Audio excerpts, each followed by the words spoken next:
tutorial. Today I'm going to teach you how to build a computer. It's my first video and it's not scripted, so I don't know what I'm doing. Anyway, most of this stuff is from Aliexpress, like this graphics card, this motherboard, the RAM, and the CPU cooler. But the rest, like this power supply, case, not RAM. The RAM is from Amazon as well, and the SSD is also from Amazon. So I'm going to start with the case. It's the most important. Actually, that's a lie. I'm not going to start with the case. I'm going to start with the CPU and the motherboard. First thing you want to do when you're learning how to build a computer, unbox this motherboard. It's just a cheap, like $60 Aliexpress motherboard. Not too crazy. Not much to show here. Actually, I'll put it on top of this motherboard box. I have an old Intel server processor. It's 10 cores, 20 threads. It only cost me about $2.44. Nothing special. Just gonna take a little golden triangle on all of the Intel CPUs. I don't know if you can see that or not. Right there. This tells you where to line it up in the socket. There's a triangle right there on the slot, or on the retention mechanism. So line it up. You should probably hold the CPU like this with your fingers, the side of it, drop it into place. Alright. After you've lined up the triangles on the CPU, you can lower the retention mechanism and close the arms. The cover will just pop off. So if you're on an Intel CPU, actually it's the same for AM5 if you're assembling an AM5 system. After that, you can just discard this plastic cover. Put that off to the side. Up next, we'll do the RAM. You're gonna have to take a look on your motherboard, and it'll tell you which slots to put it in. In this case, it is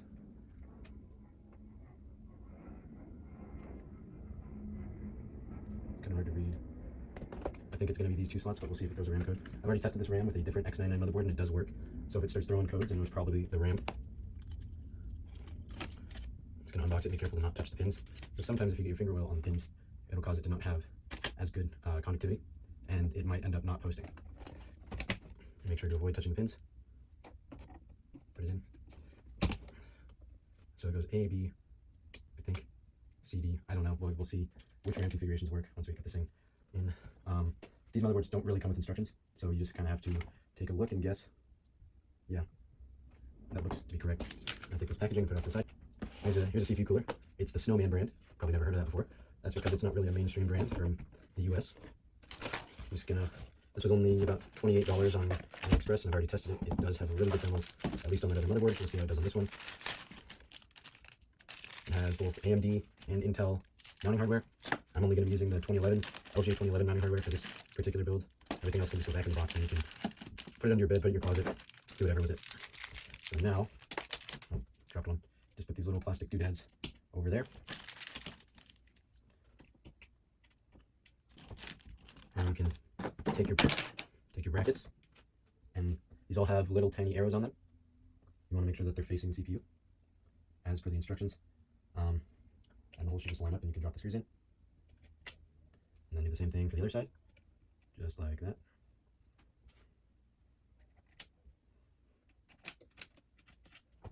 And you don't need any, when you buy any fancy electric stuff if it's just your first build.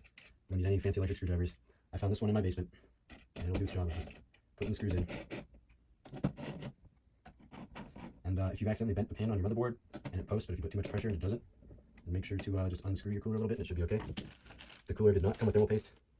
However, I do have some Noctua NTH1. I broke the tip off of it, but it still works just fine. This is one of the best thermal paste that you can buy besides Kingpin cooling thermal paste. But it's not very thermally conductive, it just spreads really well. So you want to put just like a pea-sized drop in the center of your CPU.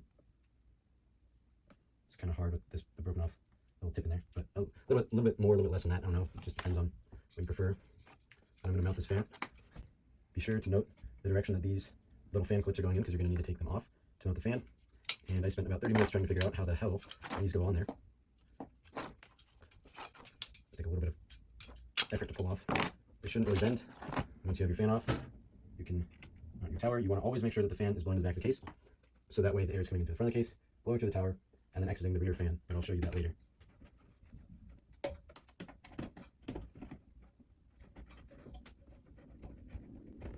I'll make sure to screw down all the way. And if it doesn't post, back the screws off a little bit. Other than that, you want to make sure that it's mounted nice.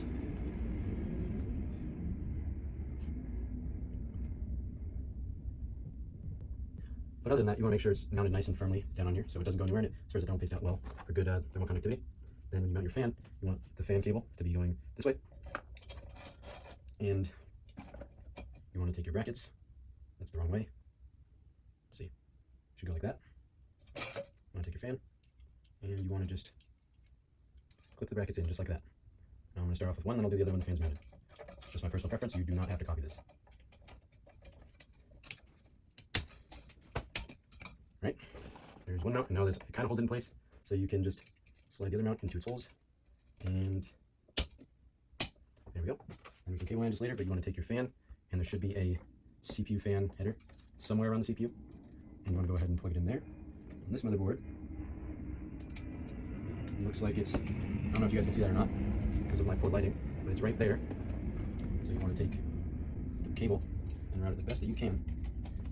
Probably the best idea for this is maybe around the RAM. I don't know. But for me at least, I'm going to try to route it around the RAM. Plug it in. It didn't really work, but there we go, like that. Just to kind of hide it a little bit. That's not hiding it too much. All right, now that we have, actually there is one more thing that we can do. We can take our little solid state drive here. This motherboard only supports up to Gen 3, so I don't recommend spending any more money than you have to, depending on what your motherboard can support, unless you're planning on upgrading super quickly. Because this NVMe drive is still perfectly fine. You'll get 3,500 megabit per second out of it at the peak. It's just some no-name drive off of Amazon. I do not recommend buying drives on Aliexpress, because a lot of them are scams. I just stay really far away from those. This one came with a cute little screwdriver. So I'm going to take this little drive here, my little tiny screwdriver. I'm going to unscrew the screw. Some motherboards will just have the screws in a little baggie. This one did not. And on some SSDs, they will need a heatsink, but on this one, I don't think it will. They thermal throttle when they have to, so it will not damage the drives if you don't have a heatsink on there, so it's not something that you have to worry about. All right, now we can put the motherboard aside and move on to the case. Just gonna move some stuff out of the way here. I'm gonna try to do some like background noise canceling software stuff, but I'm not entirely sure how well it's gonna work.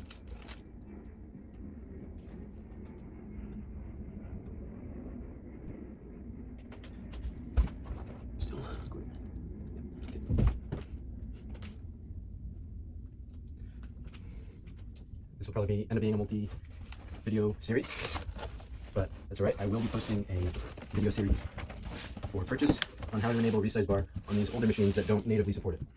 This case I got from Amazon for around $60 before tax, and I think it's a solid little case, and it will do whatever you want it to do just fine. It may not be your basic white Tech Talker case, but it will still look good and be in a small form factor. Alright, has these, I only like this mounting mechanism with these thumb screws, but to each their own. They are not captive, but it's a budget case. There's not much to expect from that. Go ahead and take this glass panel off, and it has protective film on both sides, so I'm not getting fingerprints all over it. Put that off to the side. Now, this motherboard is shaped kind of weird, and it's like a micro ATX, but ATX board, I think. So we'll just see how it fits in there. For the time being, with the case, to get it ready, we're gonna have to take the thumb screws off of the back, like this. The back panel will be removed, and then you can just set that aside for later and save the thumb screws, although I will not be reusing these. Then you can take all of the screws that are included with your case. It even comes with a couple zip ties. Those will be useful in a little bit when we mount the motherboard.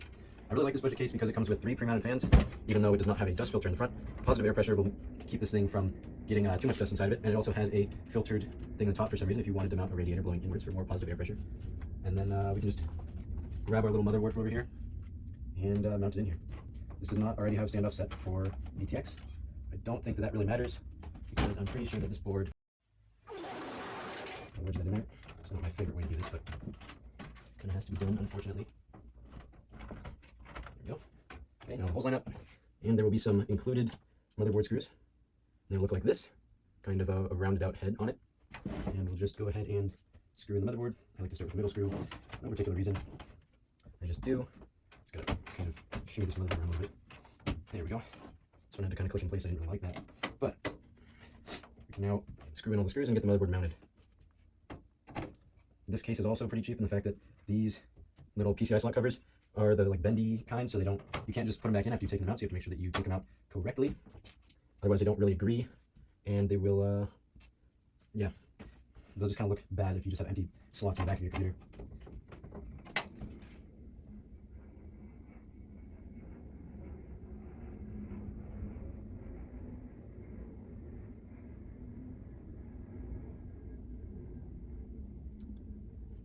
Alright, I apologize for the bad cuts, but I can't help it. I live near an airport and there's planes flying over constantly, so I can't really fix that right now. It's alright, it looks like that screw won't reach because of the little plastic shield, but that's okay. We have most of the screws in, and that is good enough. kind of skipped a step here. I forgot to mount the power supply, but I'll be doing that in just a second after I get this motherboard fully mounted. Again, it's kind of a weird standard because if it was an ATX board, it would come out another inch or so, but it doesn't. So here we are. And it looks like we have one more screw left. I'm gonna go ahead and secure it down since I'm missing a screw. There we go. And I failed to mention, all Aliexpress boards do not come with a CMOS battery, so you need to get your own. I do have one, but I want to see if this thing close first. So now I'm gonna go ahead and mount the power supply. It's just a $60 Apevia model that I got on Amazon. Not the best power supply, but it's budget and it'll do. It puts out 650 watts, which is more than enough for the 100-watt CPU and the maybe 200-watt RX 580 that I got on AliExpress for a grand total of $65. It's a pretty nice looking power supply, and I hope it performs as well as it looks, but I guess we'll have to find out on that one. We'll go ahead and slide it in, make sure that this is facing downwards so the power supply can get its own fresh, cool air from outside the case. And it does have a dust filter, so the fan will not be getting all dusty. And at the back of the case, I'm going to take some of the screws that have a little hex head that were included with the case, and I'm going to screw in the power supply. Yes, I know I'm bald. It's whatever. I might go bald again. Let me know if you guys want to see me go bald again. Alright, then I'm just going to screw that power supply in, just like that. And I'll run all the cables. Although I probably should have run this 24 pin before. I know it's kind of an awkward camera angle. I should have probably run this 24 pin before I put the motherboard in. It makes it a bit more difficult, but I got that in. And for whatever reason, they decided to put the 8-pin CPU connector right about here. Normally it's up here, so just beware of that when you're building your computer. It's normally not over here. So you know, you just gotta find the connector that is labeled CPU. This is a semi-modular power supply, which means that the power supply has a couple of the essential cables, and the rest of them just kind of plug in that are non-essentials, like SATA cables, for example. And yeah, now I'm gonna cable manage the rest of this thing by plugging in these power supply cables. It's just a bit difficult because these cables are kind of stiff, but I'm trying my best. I want my friend to have a good birthday present. All right. And just so you guys know, this build cost me around $430. So if you want to do something similar yourself, go ahead. You can watch my tutorial. You can watch some Linus Tech Tips like I used to do. It's whatever you want. This 24 pin has an extra 4 on the end, just in case your motherboard only supports 20 pins. This Aliexpress motherboard, however, uses all 24. Just a bit difficult to line up because of this weird form factor. At least it's most likely going to look okay when it's done. All right, go ahead and plug that one in. And just going to push the cables through to the other side. Where from here, I'll manage them a little bit. We're done with these upper cables, so we'll zip tie them down. And I know zip ties save the day all the time. Zip ties and duct tape keep the world together, so if I can do that, I can keep your cables in check even if it doesn't look the greatest. Okay, we'll go ahead and tighten that down. And we'll pull that through. Looks like we have a little RGB cable. We can probably, I wonder if there, I don't even know if there's RGB headers on this motherboard. Yeah, it looks pretty lackluster in the old RGB department, but we can bust out a SATA cable and plug it in there and plug it into our little connector right here. Let's see, just gotta find one right here. There we go. I should have done this before I put the power supply in because it just makes it a whole lot more difficult. Because now I have to take the power supply back out. But, you know, I didn't do it right the first time. I'll probably do it again so you don't get fired from your job. I wonder how long it's gonna take me to edit this video. Alright, I'll go ahead and pull out this power supply. And I'll take this, and it should say SATA peripherals. I'll go ahead and plug in the connector to that. Put it back in its basement. I know I'm not making a lot of jokes here. That's just because I don't have enough brain power right now. I think that this hard drive cage is getting in the way of me mounting the power supply. Now, this is probably pretty boring. It's whatever. If you guys want to learn something, you gotta watch through the whole thing, even if it's super boring, which is probably something I should do more in class.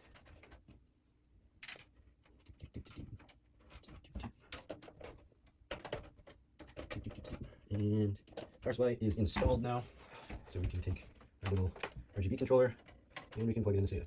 Now I know it's not going to signal the LED, blah blah blah, but who really cares about all that? It's just RGB. I'll go ahead and actually undo the little wire holding this whole bundle of cables on. Probably going to make this its own separate little video called cable management, because no one's going to watch that. I'm going to undo my work that I just did by unplugging that so I can sort out this mess. RGB wires. Let's see, what are you? Okay. Audio in front USB. I don't even think this thing has USB 3, so I'm not going to even. Let's see. Oh, it actually has USB 3. Okay. That was not a feature I was expecting on this cheap motherboard. I'm going to go ahead and plug it in. I know you guys can't see, and I know I don't have a camera angle for it, but I don't have any good cameras. So you're going to have to bear with me and just enjoy it. Right? Some cases will come with these little connectors with all of them separated like this. So I'm going to show you guys what to do in that case. Gotta locate the front panel connectors first of all. And I'll pull them through. Lay the case on its back. And you gotta just read them. Okay, so here's your power switch. Let's go ahead and take a look on the motherboard. And it has, well, it has arrows. It doesn't tell me what's what, but I'm sure we can figure this out together. Okay, well, if the power switch doesn't work, we know what's going on, at least, hopefully.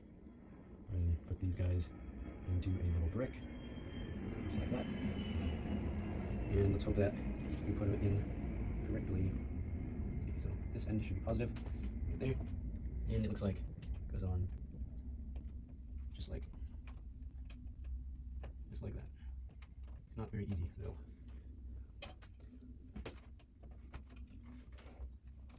Okay, then we get this little power LED. I'm not exactly sure which one's which, but we can see what's going on when we plug it in.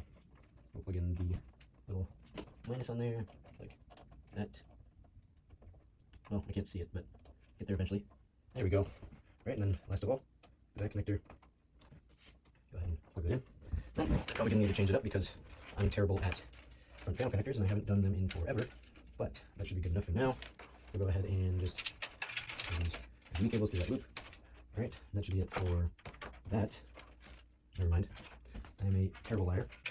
Need to plug in the USB and audio. I believe that's the audio. Okay, so this has to go this side. And if don't order a PC for me, I'll build it on here before I send it out to you. That way you can make sure that you're all happy with it and you're not going to want to send it back.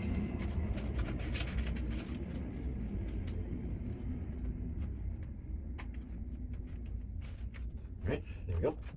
We'll go ahead and plug in the power for our RGB. We're going to need to daisy chain in that last LED here.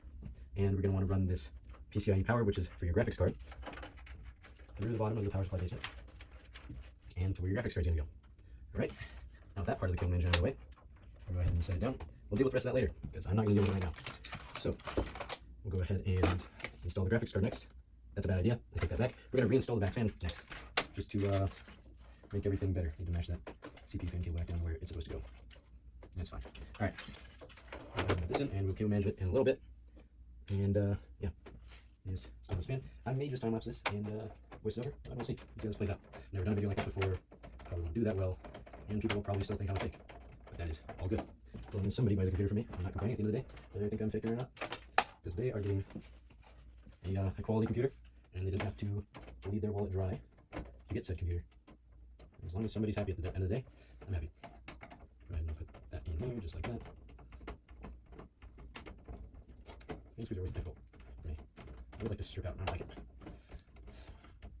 Right, we'll go ahead and just put that down, and then screw in the last two screws here. And there we go, there's one, and here's number two. Alright.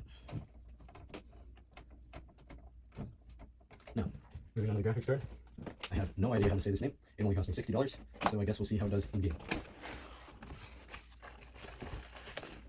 It also has the NVIDIA GeForce and AMD co-op graphics driver. Don't think I'm going to be using that. I'm going to give myself a virus that I don't want. And it came with this weird silver paint on. I'm just going to leave it like that because I'm too lazy to take it all off. And with these slots, you're going to have to bend them back and forth until they come out. Probably should have done this before, because this motherboard's plastic shield is kind of getting in the way. That's whatever. We will press on and remove it anyway. This is a dual slot graphics card from a couple years ago. Still does well at 1080p. Sometimes high settings, sometimes medium, and it will get you around 60 to 100 FPS in most games. I don't know about Fortnite. It doesn't seem like Fortnite that much. It might just not be optimized enough. But I don't know. I just work here. Alright, then I'm going to take the thumb screws on tight. Forget about the thumb screws back in the case that I'm also going to be not using anymore. So on a really tight thumb screw. There that goes. Okay, just going to put this graphics card in now. Should fit just fine. And it's not fitting just fine because of that cable at the front rail. Bam. Like it was meant to go there. Oh, there goes the random screw. Alright, I'm going to use these screws that look good, that were included with the case. You guys can do whatever the hell you want, because you bought it, so it's yours.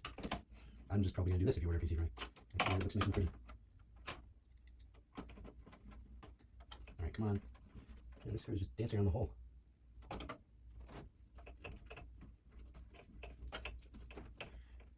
That screw does not want to go in for some reason. I think maybe this part needs to come out. We need to, well, it's a cheap case. That screw doesn't want to go in. Times are very confusing. Over here. that screw is not wanting to go in, and this graphics card is small enough that it only needs one screw anyway. Is it going to look the best? Probably not. Do I care? Probably not. So, that doesn't fit. Let's try a different screw. One of those hexagonal power supply screws. Let's see, will that fit? Oh, it will. Alright, I guess that we're going to be using those for the back of this, even though I don't want to. But I'm not doing that. Cut the threads enough for the nice, smooth, sleek screws to work. Oh, it did. Okay, good. Alright, I'm just going to put all of these screws in back here for when I put in the... I guess I'm going to need to cut the threads with this one first. Alright, that always does the trick apparently. And I'm going to go ahead and do this. I'm probably going to need to cut this video with my phone because otherwise it won't go anywhere else. But let's finish putting these good looking screws on this budget case. Nope, that doesn't work either. Time to cut some threads.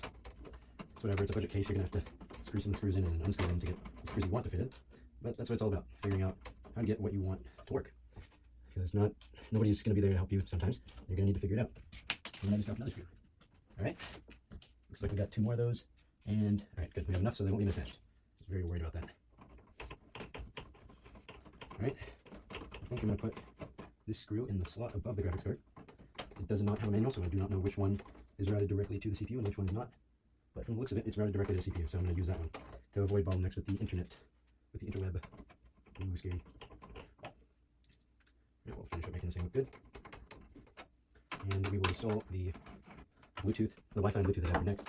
That was loud. This is the only one with a slot cover, and we will be removing that slot cover to put this TP-Link thing in. We'll go ahead and slot this guy in right here. Actually, the first thing I should do probably is make sure that this USB is going to have somewhere to go. I don't think it is.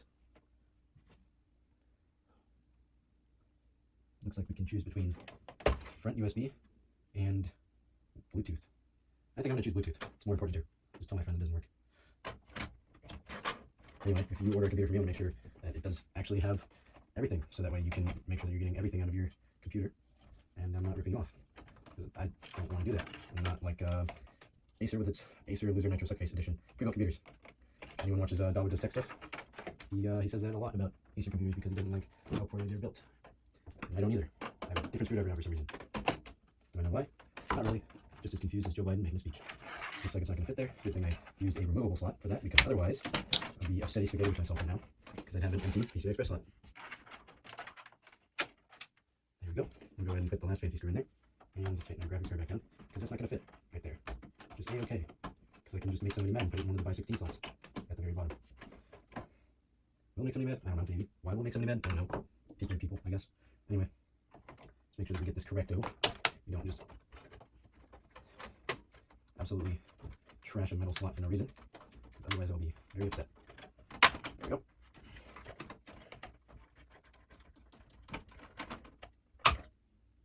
That one kind of hurt a little bit. Anyway, moving on. We're going to take this. We're going to plug it in right there. And I forgot about the screw because I'm the third greatest technician that's ever lived. Forget who was the second, but the first was a Salem Tech Repair. I think that's what they're called. Anyway, they're also really good at fixing computers and probably building them too. Check them out if you haven't seen them before and you're interested. I can't speak today apparently. Everything is word salad. That's interesting. All right. I think I'm gonna route that cable through the power supply basement. But before I do that, I'm gonna grab this guy here. I don't even think I need that USB cable with the USB 3 plugged in. Anyway, I'm gonna grab this connector that says PCIe. And what that means is PCI Express for your graphics card. Plug that in right there. And go ahead and stand this thing up. It's time for you to fall asleep again because it's time for me to talk about cable management. Yeah, my videos are a bit long. It is what it is. You're gonna have to suffer through it. Okay, I'm gonna go ahead and what it is, I pulled this cable through the front side. I do not know if you can see that or not, but after that, I'm gonna plug it in right here, so you can't see the cable from the front. All right, and I'm gonna go ahead and check on the little daughter board that has all of this connected to it to see if it's okay. That's unfortunately the case. The USB 3 is only connected to this port right here. Doesn't do the rest of the I/O, which sucks. Doesn't really make sense because it has a lot of pins. So we're just gonna plug this into COM 1, and it might work, and it also may not work. So I guess wish me the best of luck with that one. There we go. We're going to take this, move it to the other side, and plug it into COM 1. Hopefully this doesn't explode, because that would be very bad. I don't even think I can plug it in there, actually. Okay, so none of that's going to work. Well, that's not the best news I've heard all day. It's also not the worst news I've heard all day. Alright, well, looks like that's going to be that. We're not going to have USB, and we're going to tuck that away. Alright, now for this fan, I'm going to go ahead and just pull it through here, top of the motherboard. And it looks like it only has one connector, which is the RGB connector. which is a little weird. Normally you would have like a PWM thing. If you don't know what PWM is, it's known as, or it stands for pulse width modulation. So it's just a direct current and a signal wire running to the fans. It allows the fans to run quieter. But I don't really know what I was expecting. It's only a $60 case. It doesn't have expensive fans or any of the super expensive features, but it does have a nice power button. Feels nice, right? And that should be about it for cable management for the time being. Now, it's time to see if the thing even works at all before I finish putting it together. And speaking of those other thumb screws that I was going to use, these came with the power supply and they're very nice. So I'm going to use these on the case instead because they look good and they feel good as well. So I'm going to put that on there. I'm going to screw that in.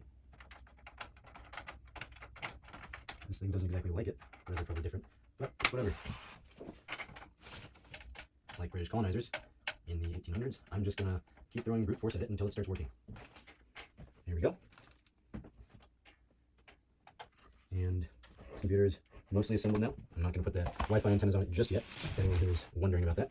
Right now, I'm going to plug this into power and see if it is going to post at all. I have this weird kind of moldy power cable. I'll make sure that that switches off, and I'm going to plug it in and see if it explodes.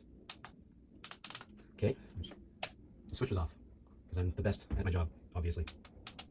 And just like anyone who's really good at their job, I wired up the front panel connectors wrong. So let's see which one is the actual power button by using the screwdriver method. If you don't know what the screwdriver method is, it's just poking at stuff until it turns on. That's a joke. Please don't do that. Let's see which one of these pins is the... Oh, okay, so it's the blue pins. I'm curious to see if that'll actually boot. It should. Those fans seem to be fairly quiet. I like that. Okay, just turned off. Okay, that seems to be pretty quiet. 75, 79, 91, 96, B2, 9C. This doesn't have a beeper like my other one did, which was extremely annoying because it would beep every time it booted up, every time it booted up. And this one doesn't, which I'm really glad about. And the unfortunate thing is the little fan on this motherboard appears to be very loud. Okay, that doesn't appear to do anything, probably because the hard drive is not on. Or the hard drive, okay, well, I know which one's power, so I don't know which one's the hard drive. Let's see. I believe that is the power lady right there. Let's see. Middle one should be the power lady. It also might not be. Who knows? Not me, that's for sure. I don't even really know what I'm doing. That's a lie. I am joking, partially. Normally, when you don't order your parts from China, things come with instructions. But if they come from China, there is no instructions, and you kind of just gotta figure it out. But the power button's good enough. I don't think we need any of the other indicator lights, right? Just kind of tuck those down over right there. Just say that's probably okay. Now, it looks like this thing has booted, but it does not have an operating system, so I'm gonna go ahead and power it down. Turn off the power supply, unplug it, and actually, I like the headphone microphone will work. Just that's about what will work. The USB ports won't work except for the USB 3, which is perfectly okay. Alrighty, there we go. Alright, time for everyone's favorite, cable management. I'm going to go ahead and take this, just that, and we'll go ahead and... Now, I don't really expect this computer to get that much love because my friend knows next to nothing about computers. So this will just be a kind of test of, you know, is this case really that worth it? But I guess only time will tell for that bit. So now we're pretty much done with the computer. We can close up the side panels. This side panel is a bit weird. Also, it's probably going to have a little bit of a bulge because of the cables that are poorly cable managed behind it. But that is perfectly okay because no one's going to see it as long as you do it correctly. If I end up shipping PCs out, the graphics card will come in a separate box, so I don't have to worry about it ripping out transit, and same with the CPU cooler. Those are really the only two things that you're going to have to worry about if you want one of these computers. So here it is, pretty much all black. Doesn't look too bad for something that only cost about as much as a console. I will do benchmarks eventually, and I'll probably end up editing the video on this thing, so I don't have a computer right now. But yeah, it doesn't look half bad. Go ahead and take some dollar store scissors. Got that zip tie. That's not the best cable management I've ever seen in my life. I need to fix that. Alright, now it's been finished. The only two things that I'm going to change are this wire right here and this power supply cable needs to be tucked away under there. So other than that, I'll put on the B-roll now.